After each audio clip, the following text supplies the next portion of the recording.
করবি কেন? ডাক্তার অব্রের সাথে ব্রেকআপ হওয়ার শোক পালন করবি? হুম। তাই করব। ভালোবাসা তো আর সহজ না।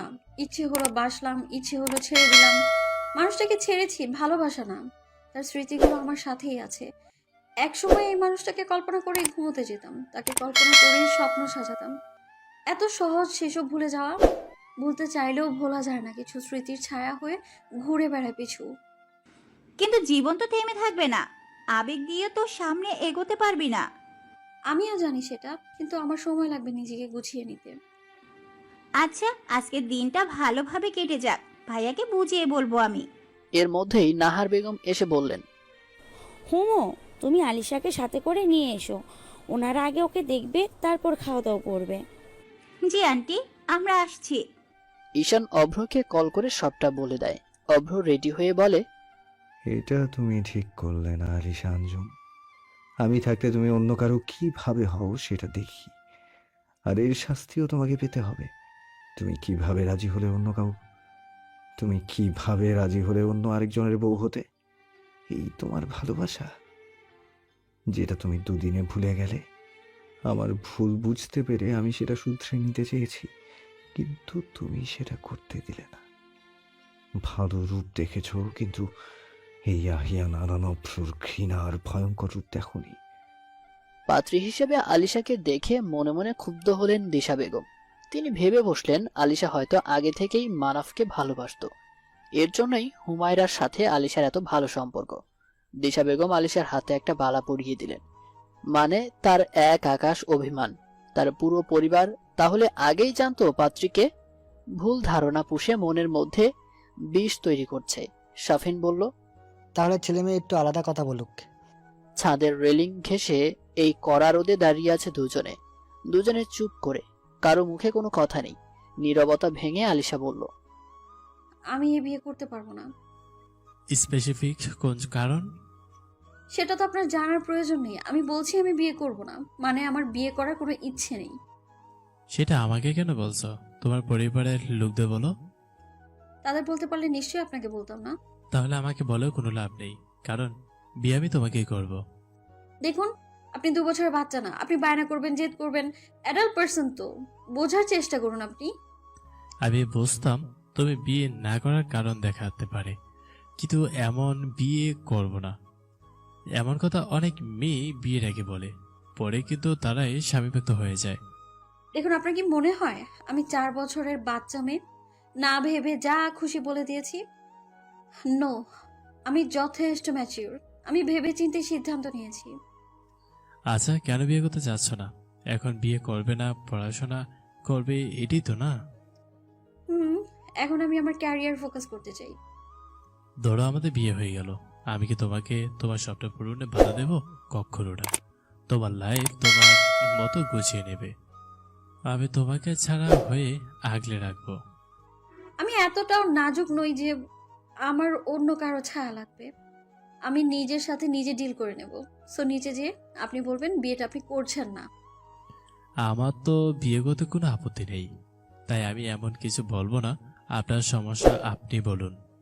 সমাজের মানুষ শিক্ষিত হয়েছে, কিন্তু সমাজের নিয়ম কিন্তু পরিবর্তন হয়নি। এখনো মেয়ের অমতে ইমোশনাল ড্রামা করে তাকে জোর করে বিয়ে দেওয়া হয়। মেয়েদের কথা বা ইচ্ছে কোনোটার মূল্য কারো কাছে নেই। সেটা হোক আমার পরিবার কিংবা আপনার। শিক্ষিত পুরুষ মানুষ। তোমাকে একদম পরীর মতো লাগছে। আচ্ছা, তোমার শাড়ির রংটা কি? আপনার কি মনে হচ্ছে আমি আপনার সাথে মজা করছি? রেগে যাচ্ছ কেন? বলো কি রঙের শাড়ি? আপনার মাথায় কোনো সমস্যা আছে? কোনো নিউরোলজিস্টের সাথে যোগাযোগ করুন তো। তুমি কিসের ডাক্তার হবে? ধৈর্যের একটা লিমিট থাকে, আপনি তা ক্রস করে ফেলেছেন। বলেই আলিশার সামনের দিকে পা বাড়ায়। মানাফ আলিশার হাত ধরে। আলিশা থেমে যেয়ে অগ্নি দৃষ্টিতে মানাফের দিকে তাকায়। মানাফ আলিশার হাত ছেড়ে দিয়ে বলে, আমি ততদিন তোমার জন্য অপেক্ষা করব যতদিন তুমি নিজে আমাকে বিয়ে করতে রাজি না হচ্ছ। আজকে তোমার হাত তোমার অনুমতি ছাড়া স্পর্শ করছি। খুব তাড়াতাড়ি তুমি নিজে আমার হাত স্পর্শ করবে। আর হ্যাঁ, এই রঙের শাড়ি আর পরবে না, তোমাকে মারাত্মক সুন্দর লাগে। মানাফ নিচে চলে গেল। আলিশা দাঁড়িয়ে আছে। রোদের তাপ কমতে শুরু করেছে কেবলমাত্র। আলিশা শূন্যে দৃষ্টি রেখে বলে, আপনার জীবনে হয়তো কখনো ওই মুহূর্ত আসবে না মানব ভাই। মানাফ আবার ফিরে এসেছিল আলিশাকে সাথে নিয়ে একসাথে নিচে নামবে তাই। এসে আলিশার কথা শুনে বলে, জানো তোমার এই ভাইয়া ডাকার মানে ভবিষ্যতের ছাইয়া। আপনি আবার? চলো একসাথে নিচে যেতে হবে। একসাথে এসেছি, একসাথে না গেলে কেমন দেখা যায়। হাঁটুন, আমি আসছি। অভ্র কাছাকাছি এসে ঈশানকে কল কেটে দিতে বলল। ঈশান বলল, সেটা কি করা যায়? ওনারা এখনো বাসায়, আর একটু পর বের হবে। বের হলেই আমাকে বলবা। ওকে জিজাজি। কল কেটে অভ্র নিজের ফোন থেকে লাগাতার আলিশাকে কল করতে থাকে। সমস্যা কি আপনার? সেই কখন থেকে কল করেই যাচ্ছেন। ভদ্রতা কি বেঁচে খেয়েছেন? ও baby, you R so cute. তুমি এত কিউট কেন বলো তো? একদম মিঠাই বাড়ির রসগোল্লা। আপনার সাথে রসালো কথা বলার মতো ফালতু সময় আমার একদম নেই। তুমি বাহিরে আসবে নাকি আমি তোমার ফুপ্পির বাসায় আসবো? আমিও আসবো না, আর আপনিও আসবেন না। কি বলো রেইনবো? একজনকে তো আসতেই হবে, হয় তুমি নয় আমি। সমস্যা কি আপনার? কেন পিছু পড়ে আছেন আমার? মন চাচ্ছে তাই। এত কথা বলার কি আছে? আমি আসছি, তোমার আসতে হবে না। ভুলেও না। তুমি কোথায় আছো বলো, আসছি আমি। মেহেদি মঠের সামনে, তাড়াতাড়ি আসো রিয়ার। আলিশা ফোনটা বেডে ছুঁড়ে ফেলে, শাড়ি চেঞ্জ করে আসলো। দুহাতে মাথা চেপে ধরে চোখ বন্ধ করতেই ভেসে উঠল সেদিনের ঘটনা, অতীত। একটা মেডিকেল ক্যাম্পে গিয়েছিল আলিশারা, সেখানে অভ্র ছিল। দিনগুলো ভালোই কাটছিল, কিন্তু হুট করে একদিন বিকেলে অভ্র কল করে বলে, রেইনবো, আজ বিকেলে দ্য লাস্ট মুন রিসোর্টে আসো তো, সারপ্রাইজ আছে তোমার জন্য। কিসের সারপ্রাইজ বলো তো? আজকে তো কোনো বিশেষ ডে না। সারপ্রাইজ দিতে বিশেষ ডে লাগে? আর এত প্রশ্ন করছো কেন? আসতে বলেছি, আসবা। আচ্ছা, আসবো। Okay baby doll, love you. Love you too dear doctor. ঠিক সময় রেডি হয়ে বের হয়ে গেলে হুমায়রাকে সাথে নিতে চাইলেও অভ্র রাগ করবে এটা ভেবে নিল না। পার্পল কালারের শাড়ি আর হালকা সাজ, এতেই অপূর্ব লাগছে আলিশাকে। আস্তে আস্তে মাগরিবের আজান দিয়ে দিয়েছে। আলিশার রিসোর্টে আসতেই কয়েকজন স্টাফ আলিশার হাতে ফুলের বুকে দিয়ে ওয়েলকাম করে বলে, ম্যাম, দ্বিতীয় তলায় 425 নাম্বার রুম। আলিশা এসে রুমের দরজা খুলতেই তার পুরো দুনিয়া ঘুরে গেল। পুরো রুমটা ফুলে ফুলে সজ্জিত, মনে হচ্ছে কোনো হানিমুন কাপলের জন্য স্পেশাল ডেকোরেট করা। রুমের চারপাশে একবার চোখ বুলিয়ে পিছু ফিরে এক কদম বাড়াতেই অভ্র আলিশাকে এক টানে নিজের কাছে নিয়ে আসলো। অভ্র আলিশার কোমরে আঘাত রেখে আলিশাকে একদম নিচের বাহুতে বন্দী করে নিল। আলিশা আর অভ্র দুজনে একদম কাছাকাছি। আলিশা কিছুক্ষণ সমস্যা নিয়ে নিম্নস্বরে বলল, অভ্র, এসব কি? অভ্র এক হাত দিয়ে আলিশার গালে স্লাইড করতে করতে বলে, ভালোবাসা রেইনবো, আজকে আমার রঙে তোমাকে আরো রঙিন করে তুলবো। ভালোবাসি জান, আজকে কোনো না শুনবো না। আলিশা নিজের সর্বশক্তি দিয়ে অভ্রকে ধাক্কা দেয়। হঠাৎ এমন হওয়ায় অভ্র কিছুটা দূরে সরে পেছনে থাকা কভার্ডের সাথে বাড়ি খায়। আলিশা রক্ত চক্ষু করে অভ্রের দিকে তাকিয়ে বলে, সিরিয়াসলি অভ্র, তুমি আমাকে এমন মেয়ে ভাবো? তোমার মনে হলো এমন সারপ্রাইজ দেখে নাচতে নাচতে আমি তোমার সাথে এসব করতে রাজি হয়ে যাবো? আমি আলিশা, আমার বাবার গর্ব, মায়ের সম্মান আমি। আর আমি তাদের বিশ্বাস ভরসা নষ্ট করে এসব করব? অভ্র নিজেকে শান্ত রেখে বলে, আলিশা, আমরা বয়ফ্রেন্ড গার্লফ্রেন্ড, আমাদের মধ্যে এসব হওয়াটা স্বাভাবিক। এখানে খারাপ কি? সেটাই অভ্র, তোমার চোখে এটা ভালো, আর আমার চোখে এটা নোংরামি। তোমার যদি এতই চাহিদা থাকে তাহলে চলো এক্ষুনি আমরা বিয়ে করি, তারপর মিটিয়ে নাও তোমার সব চাহিদা। আমার নিজের সম্মান এভাবে কলুষিত আমি করতে পারবো না। কথাটা বলে আলিশা রুম থেকে বের হওয়ার জন্য পা বাড়ালো। এই রুম থেকে বের হওয়ার জন্য একটা শর্ত আছে। হয়তো আমার কাছে আসবে, নয়তো আমাদের সম্পর্ক এখানেই শেষ। যে মেয়ে সামান্য বিশ্বাস করে নিজেকে আমার কাছে সমর্পণ করে দিতে পারে না, তাকে ডাক্তার আহিয়া নানান অবসর চাই না। যে ছেলে একটা মেয়েকে সম্মান করতে পারে না তাকে আমি চাই না। মুখোমুখি বসে আছে আলিশা আর অভ্র। অভ্র বলল, দেখো, আমি মানছি আমি যা করেছি ভুল করেছি। এখন যা হয়েছে সব ভুলে যাও, আসো নতুন করে আবার শুরু করি। মুখে হাসি টেনে আলিশা বলে, ভুলে যাও বলাটা যত সহজ, ভুলে যাওয়া ততটা সহজ না। আমি কি করে ভুলে যাব সেই দিনের কথাটা? আপনি কি বিহেভ করেছিলেন দেখুন, মুভ অন করুন। আপনি আপনার পথে আর আমি আমার পথে, রাস্তা ভিন্ন। আমি তো ভিন্ন হতে দেব না ডিয়ার রেইনবো। আমার বিয়ে ঠিক হয়ে গেছে আগামী সপ্তাহে। এই দেখুন আমার হাতে অন্যজনের দেওয়া অলংকার। অভ্র আলিশার হাতটা শক্ত করে চেপে ধরলো, ঝাঁঝালো কণ্ঠে বলল, এ হাতে আমার দেয়া অলংকার থাকবে, এক্ষুনি খুলে ফেলো এটা। রাস্তার মধ্যে দাঁড়িয়ে অসভ্যতা করার মানে কি? হাত ছাড়ো। তোমার খুলতে হবে না, আমি খুলে দিচ্ছি। স্টপ, পাগলামি করা বন্ধ করো, ছাড়ো বলছি। অভ্র বালাটা খুলে ছুঁড়ে মারবে তার আগেই আলিশা বলে। সকালের ঝলমলে রোদ জানালার পর্দা ভেদ করে চোখে পড়তেই ঘুম ভাঙল আলিশার। তাড়াতাড়ি উঠে ফ্রেশ হয়ে বেরিয়ে পড়ল ক্লাসের উদ্দেশ্যে। একটু তাড়াতাড়ি এসে পড়ায় মনোযোগ দিল। ক্লাস শুরু হতে এখনো 1.5 ঘন্টা সময় বাকি। পড়তে পড়তে অনুভব হলো খিদে পেয়েছে, কিন্তু পড়া ছেড়ে এখন ওঠা যাবে না, তাহলে মনোযোগ বিচ্ছিন্ন হবে। পড়ছিল এমন সময় খেয়াল করলো ওর চোখের সামনে একটা বাটার বন। দ্রুত সেটা নিয়ে খাওয়া শুরু করে দিল। এক বাইট নিয়ে বলল, সুইটু কফি কোথায়? অভ্র ঠোঁটের কোণে হাসি ফুটে উঠল। কতদিন পর সেই চির পরিচিত ডাক, সেই মধুমাখা কথা। অভ্র কফির মগটা সামনে বাড়িয়ে দিল। আলিশা কফির মগ নিয়ে চুমুক দিয়ে বলে, ওয়াও, তুমি বানিয়েছো বরাবরের মতো, ইম্মি। অভ্র মৃদু হেসে বলে, হ্যাঁ, এই জন্যই তো বলেছি বিয়ের পর মর্নিং কফি আমি বানাবো। অভ্রের কথা কানে যেতেই হুঁশ ফিরল আলিশার। কফির মগ রেখে দিয়ে বলে, তুমি না মানে আপনি? অভ্র আলিশার পাশে বসলো। আলিশার হাত দুটো নিজের হাতে আবদ্ধ করে বলে, আমি ভুল করেছি সেটা মানছি, আমি জেদ করেছি, ঝগড়া করেছি, বাজে ব্যবহার করেছি, কিন্তু সব শেষে যখন বুঝতে পারলাম এসবের শেষে তুমি নেই, তুমি দূরে সরে যাচ্ছ, হারিয়ে যাচ্ছ, বিশ্বাস করো আমি সেদিন স্তব্ধ হয়ে গিয়েছিলাম। আমি গভীরভাবে অনুধাবন করতে পেরেছিলাম এসবের শেষে আমার তোমাকে চাই।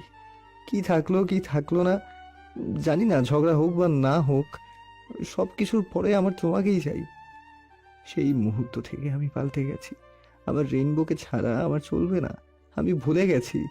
Please forgive me, please give me one more chance. Alisha বাকরুদ্ধ। যে মানুষটার সামান্য সরি বলতে চাইতো না, সে আজ নিজে এতটা অনুতপ্ত হচ্ছে। তার চোখে পানি দেখে বোঝা যাচ্ছে তার বলা প্রতিটা কথা সত্য। তার হৃদয়ের ব্যাকুলতা স্পষ্ট ফুটে উঠেছে তার মুখশ্রীতে। মনে মনে আলিশা বলছে, আমি তো এই অভ্রকেই দেখতে চেয়েছিলাম। নিজের অজান্তেই আলিশার চোখের কোণ ভিজে উঠল। চোখের পানি গড়িয়ে পড়ার আগেই অভ্র নিজ হাতে সেটুকু মুছে দিল। তুমি কাঁদবে না আমার সামনে। কাঁদলে তোমাকে একদম টুপ করে খেয়ে ফেলতে ইচ্ছা করে। এত কিউট আর ইনোসেন্ট লাগছে তোমাকে। আলিশা উঠে একটু ঠিক হয়ে বলে, আপনি কি ভেবেছেন এত তাড়াতাড়ি আপনাকে ক্ষমা করব? তাহলে আর কত ঘোরাবে বলো? আমি যুগ যুগ ঘুরতে রাজি, তবুও শেষ পর্যন্ত আমার তোমাকেই চাই।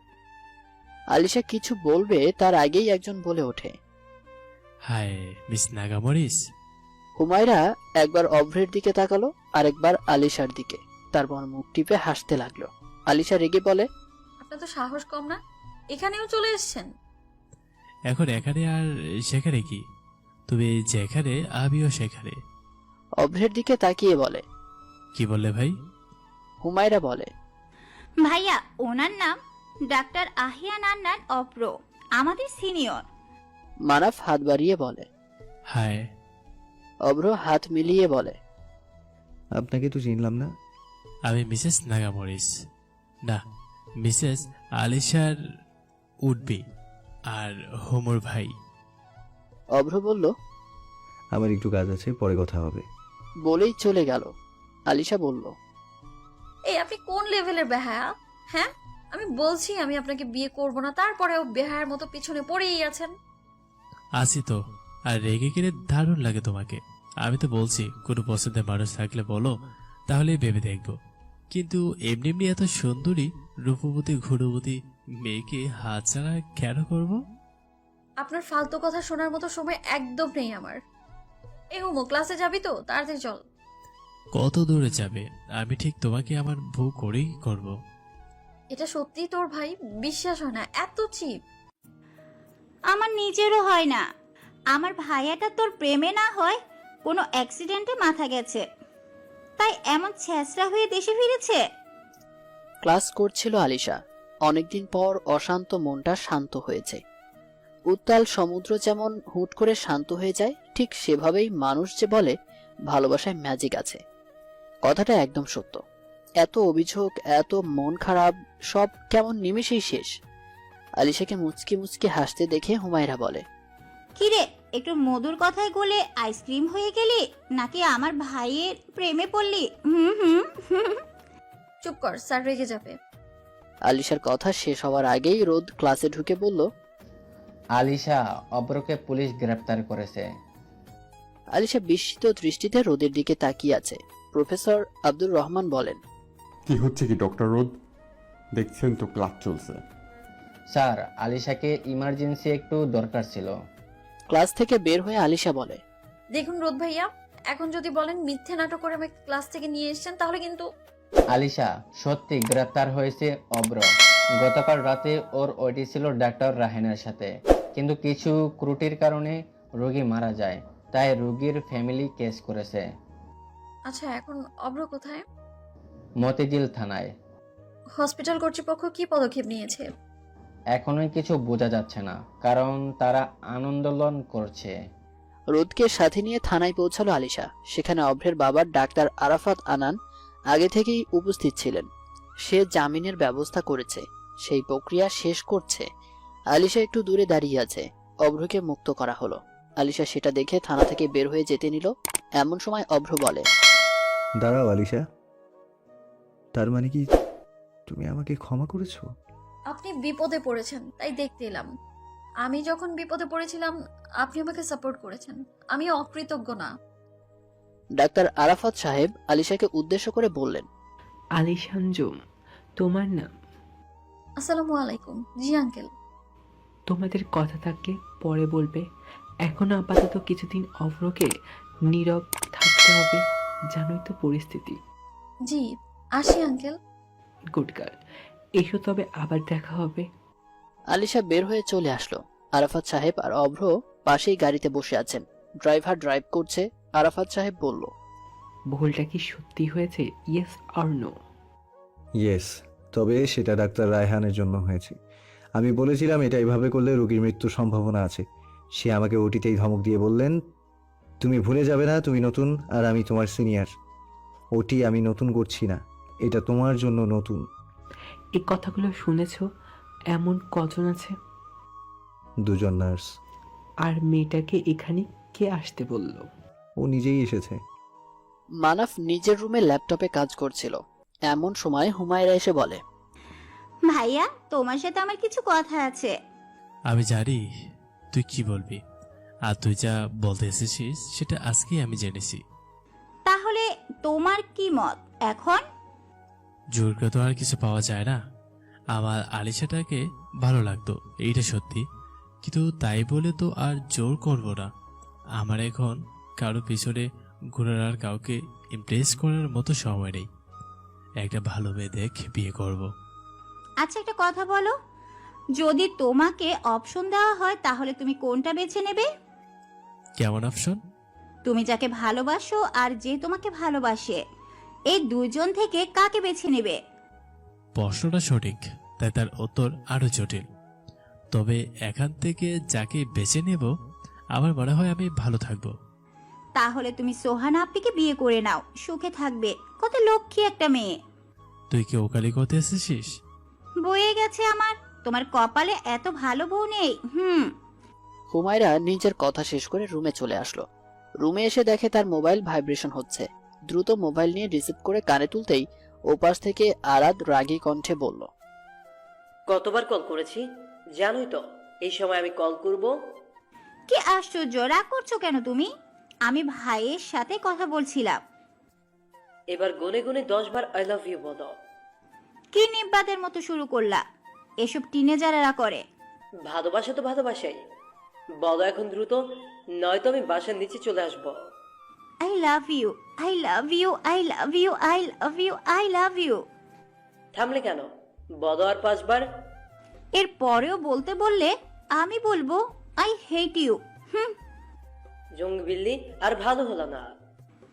ভালো হতে পারবো না। ভালো লাগলে অন্য কোথাও দেখতে পারো। খুব কথা শিখেছো, একবার পাই শুধু।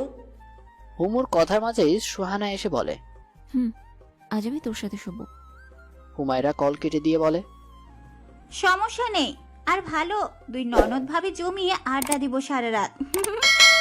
আর ভাবি হওয়া, তোমার ভাই তো পছন্দ করে অন্য কাউকে। তাতে কি, ভাবি পছন্দই তো করে, ভালো তো আর বাসে না। পছন্দ পরিবর্তন হতে সময় লাগে না। বাদ দাও তো, তোমার কি খবর সেটা বলো। আমার আবার খবর? সন্ধ্যার পর থেকে হসপিটাল এরিয়ায় আন্দোলনকারী লোকের ভিড় বেড়েছে কয়েক গুণ। ডাক্তার রায়হানকে গ্রেপ্তার করতে পারেনি, কিন্তু ডাক্তার অভ্রকে গ্রেপ্তার করার পরেও জামিনে কেন মুক্তি করা হলো সেটা নিয়েই উত্তাল। অভ্র টিভিতে সেই নিউজ দেখছিল, ইচ্ছে করছে টিভিটা ভেঙে ফেলতে। যেখানে তার কোনো দোষ নেই, সে কাজের শাস্তি আবার ক্যারিয়ারের হুমকির মুখে। কিছুক্ষণ টেনশন করে আলিশাকে কল করলো।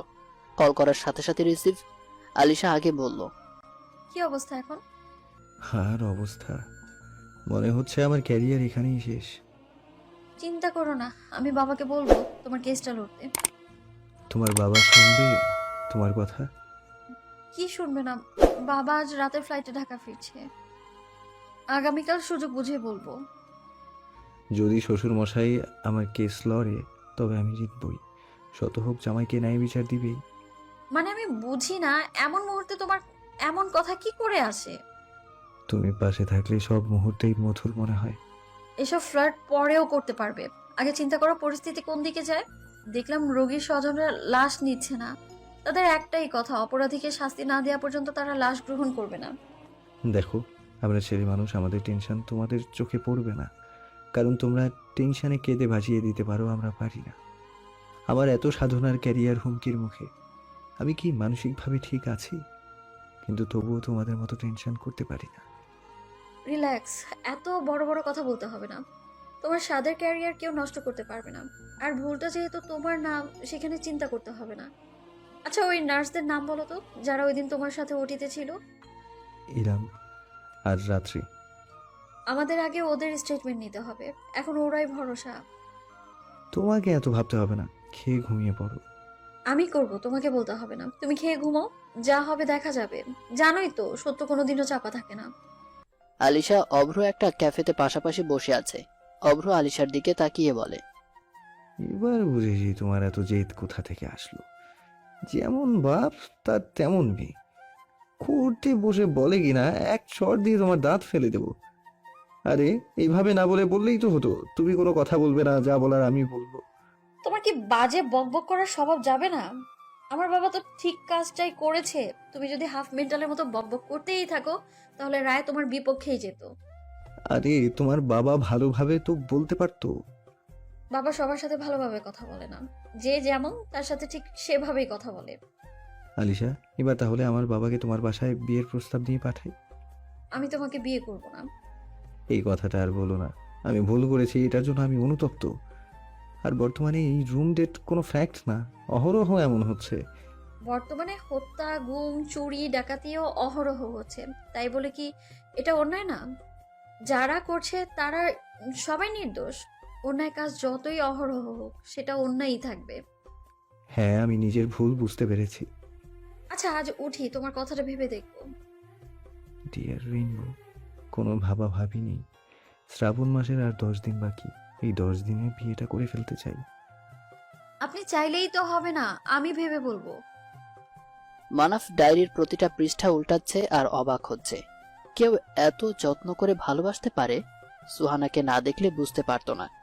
আর সে কিনা হুট করে নিজের ভালো লাগাকে প্রশ্রয় দিতে চেয়ে এই নিষ্পাপ ভালোবাসাকে অবহেলা করেছে।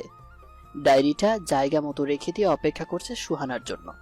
একটু পর সুহানা কফি আর কিছু হালকা নাস্তা নিয়ে এসে বলে, তাড়াতাড়ি খাও আর নিজের বাসায় চলে যাও। এই তুই আমাকে তাড়িয়ে দিচ্ছিস? মনে করো তাই। এবার তাড়াতাড়ি খেয়ে বিদায় হও দেখি। সর, তুই মাম্মিকে ডেকে বল, তার একমাত্র মেয়ে জামাই এসেছে, জামাই আদর ব্যবস্থা করতে। দেখো, বাজে না বকে আমার রুম থেকে যাও। তুমি রাগো যদি ফুল ঝরে যাবে, তুমি কাঁদো যদি হৃদয়ে মরে যাবে। এটা তুমি জানলে কি করে? তুমি আমার কৃষ্ণচূড়া, তুমি আমার পলাশ, তুমি আমার কাঠগোলাপ, তুমি আমার শিমুল, সব বসন্ত, সব রঙে তুমি আমার প্রিয়তমা। তুমি আমার শ্রাবণ দিনের প্রথম কদম ফুল, তুমি আমার শোকটু ঠোঁট এক বড় সুখ। তুই আমাকে ভালোবাসিস, আগে কেন বললি না? তুমি বলার সুযোগ দিলে কই? এসেই তো অন্য মেয়েকে বিয়ে করার জন্য পাগল হয়ে গেলে। যাই হোক, বাদ দাও সেসব।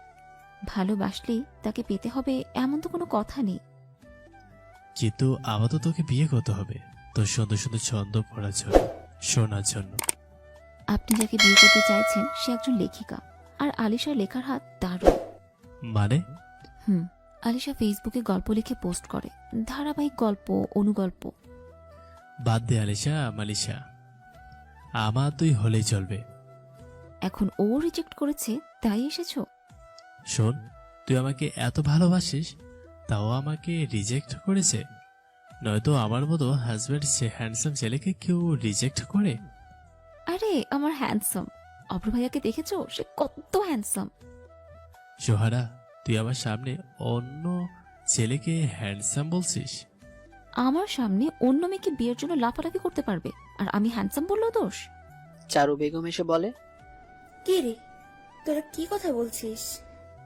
মামি নট, আজকে থেকে শাশুড়ি আম্মু। কি বলছিস মানাফ এসব? বাবা, এখন আর এসব হবে না, তোর বাবা কখনোই মানবে না। মিয়া বিবি রাজি তো কিয়া কারেগা কাজী। আসি আম্মু, খুব তাড়াতাড়ি তোমার মেয়েকে নিয়ে আসবো। দেখতে দেখতে কেটে গেল 3 দিন। আজ বৃহস্পতিবার। আলিশা আর অভ্রের গায়ে হলুদ। ধুমধাম করে গায়ে হলুদের অনুষ্ঠান শেষ হলো। অভ্র আলিশাকে নিয়ে ছাদে আসলো। আলিশার গালে একটু হলুদ ছুঁইয়ে দিয়ে বলে, আমার লেখিকা আগামীকাল থেকে একদম আমার নিজস্ব। আলিশার লজ্জায় মুখ ঘুরিয়ে নিল। অভ্র আলিশার মুখ নিচের দিকে ঘুরিয়ে বলে, আর কখনো তোমাকে নিজের থেকে আলাদা করব না আলিশা। আলিশা শুনেই আলিশা রেখে বলে, মিস্টার আনারস। আর তুমি মিসেস আনারস। হুমায়রা এসে বলে, তোদের প্রেম আগামীকাল থেকে শুরু করিস। এখন নিচে চল, রাত 2টো বাজে, বাসায় ফিরতে হবে। সবাই বাসায় যাওয়ার জন্য গাড়িতে উঠবে, এমন সময় আলিশা দেখে মানাফ আর সুহানা হাত ধরে দাঁড়িয়ে আছে। আলিশার সামনে এসে বলে, মাশাআল্লাহ, কত সুন্দর মানিয়েছে, কারো নজর না লাগুক। মানাফ বেশ অপ্রস্তুত হয়ে পড়ল। সুহানা হেসে বলে, ধন্যবাদ তোমাকে আমার মিস্টার হ্যান্ডসামকে রিজেক্ট করার জন্য। এভাবে কেন বলছো? অভ্র আমার জীবনে না থাকলে হয়তো রিজেক্ট করতাম না, কারণ সে সত্যি খুব ভালো মানুষ। সারা জীবন দুজনে এভাবেই থাকবো। নিজের বিয়ে শেষ কর, তারপর আমার আর হোমর বিয়ের দাওয়াত একসাথেই পাবি। বিয়ে বাড়ির হইচই আনন্দে ভরপুর। সবাই বলছে বর এসেছে, বর এসেছে। এই শব্দটা কানে যেতেই আলিশার বুকের ভেতর ধক করে উঠল। বিয়ে মানে একটা নতুন জীবন। বছর পুরনো প্রেমিকটাও স্বামী হিসেবে পারফেক্ট হয় না, আবার একদিনের পরিচিত মানুষটাও পারফেক্ট স্বামী হতে পারে। নতুন জায়গা, নতুন পরিবেশ, নতুন মানুষ, মানিয়ে নেওয়া তো আর সহজ কথা নয়। দেখতে দেখতে কাজী সাহেব বিয়ে পড়ানো শুরু করলেন। বিয়ে পড়ানো শেষ হতেই সবাই আলহামদুলিল্লাহ বলল। আলিশাকে বিদায় দিয়ে সবাই যার যার বাসায় ফিরে আসলো। ফুলে ফুলে সজ্জিত একটা বেডে এক হাত ঘোমটা টেনে বসে আছে আলিশা। রজনীগন্ধা আর গোলাপের তীব্র ঘ্রাণ কেমন মাতাল করে তুলেছে পরিবেশ। অভ্র রুমে ঢুকে দরজার লক করে গুটি গুটি পায়ে আলিশার কাছাকাছি এসে বসলো। নিজের হাতে আলিশার ঘোমটা সরিয়ে বলে, আসমানের চাঁদ আজ আমাকে হিংসে করে বলবে, তুই তো তোর ঘরের চাঁদকে রেখে আমার দিকে ফিরবি না। আমার চেয়ে তার রূপ যে মোহনীয়। আলিশা লজ্জা পেয়ে চোখ বন্ধ করে নেয়। অভ্র আলিশার চোখে ফু দিয়ে বলে, তোমার এই লজ্জা রাঙা মুখ আমাকে আরো মাতাল করে তুলছে রিয়া রেইনবো। আর শহর জুড়ে বৃষ্টি নামুক, সাক্ষী থাক শ্রাবণ, আমরা দুইজন মত্ত হই শ্রাবণ দিনের প্রেমে। বাইরে বৃষ্টির তীব্রতা, রুমের মধ্যে দুটি মানুষের ভালোবাসার তীব্রতার চেয়ে কম। অবশেষে একে অপরের রঙে রঙিন হলো দুজনে। সকালের মেঘ মিশ্রিত আলো জানালার পর্দা ভেদ করে চোখে পড়তেই ঘুম ভাঙে আলিশার। চোখ খুলে নিজেকে অভ্রের বাহুতে আবদ্ধ দেখে আলতো চুমু খায় অভ্রের চিবুকে। তারপর উঠে ওয়াশরুমে যেয়ে ফ্রেশ হয়ে বের হয়েছে।